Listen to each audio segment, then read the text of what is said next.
निश्चय आज्ञा आम आगु जहाँ थी आम आकलन कि मे एंड बेलू मे लास्ट सप्ताह बेलू आम डिक्लाइन स्टेट को पलि आसवे आटा ही है आमर आम पीक क्रॉस कर बर्तमान जहाँ ग्रेजुअल डिक्लाइन बहुत भल खबर कि बर्तमान आम 10,000 तौक पलैलानी जोटा कि एक्सपेक्टेड थिला आ पॉजिटिव हारटा कमी जाए सब भल न्यूज से निश्चय कमिज आगू आहरी कम आउ खाली एति आमको जहाँ जहाँ ये माने पॉजिटिव हार जहाँ अच्छे 10% ऊपर जेहेतु अच्छे हे तो आमको टे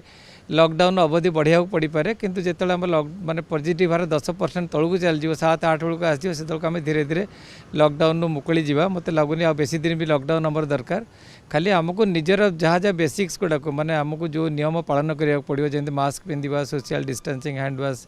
क्राउडेड प्लेस को न जावा सेटा को आमको मानिया पड़ो तेणु आम जी से सामान्य जिन पिंधा मास्क डबल मास्क पिंधा किसी हेनी आपंकर मो मत रज 15 दिन बढ़े पारे टोटाली आम रिस्क फ्री होपर आम किसी हेनी कारण जब आम जमी दिल्ली जस्ट एग्जांपल नवा दिल्ली तार कमे भी 2.2 पॉजिटिव हार आसीगला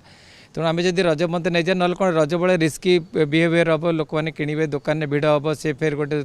सुपर स्प्रेडिंग इवेंट टाइप हो तेणु जदि रजपंथ ये करदे ताले निश्चय आमर कमी जाइए किसी लॉकडाउन पूरा उठेदेले भी चलो।